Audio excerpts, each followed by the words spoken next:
three types of qasams, and not all qasams are validly affected. Like you have al-yaminul laghv or al-yaminul ghamus. There is no expiation for them. Kaffara, expiation, is for al-yaminul mun'aqida, a valid or enacted qasam.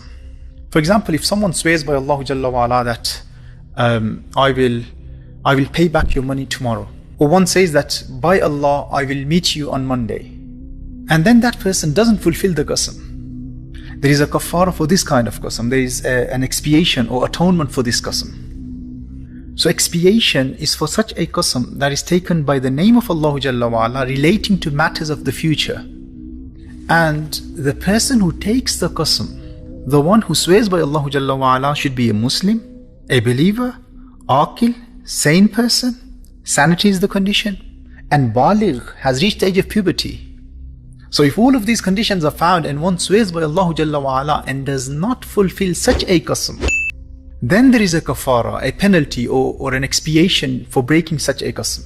And that's the oath that is called al-yamin al-mun'aqida, a valid or enacted qasam. And if one fails to fulfill such a qasam, then the expiation of this kind of qasam is directly established from the Quran, from Surah Al-Ma'idah. Allah Jalla wa Ala says, فَكَفَّارَتُهُ إِطْعَامُ عَشَرَةِ مَسَاكِينَ. Its atonement is the feeding of 10 needy people. مِنْ أَوْسَطِ مَا تُطْعِمُونَ أَهْلِيكُمْ. From the average of what you feed your family members.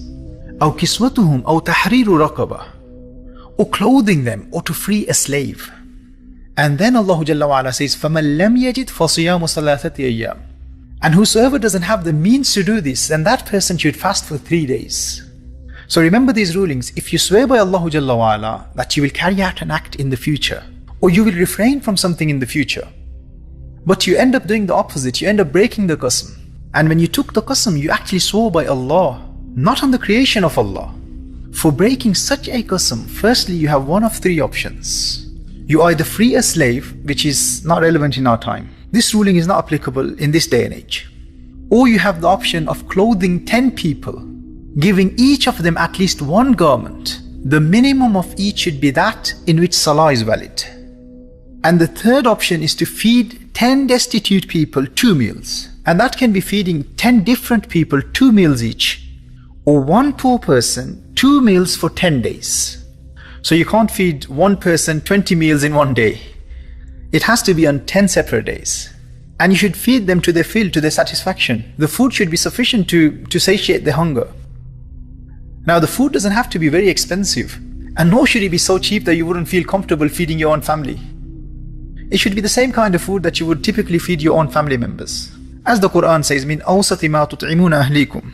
Feed 10 poor people from the average of what you feed your family members. So firstly, we are left with two options. We either feed 10 people 2 meals, or provide clothes for 10 poor people. And remember, this kafara can only be given to those people who are eligible for zakat, to whom zakat can be given.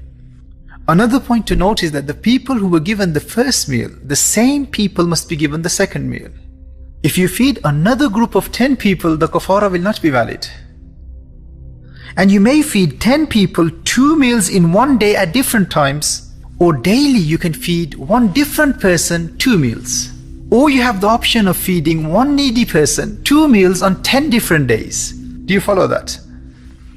And also we have to remember that the masakin, the poor people who are fed, are not little children. And when you feed people, ibaha and tamlik both are permissible. Meaning giving them the permission to eat, and tamlik, making them the malik, giving them the complete ownership.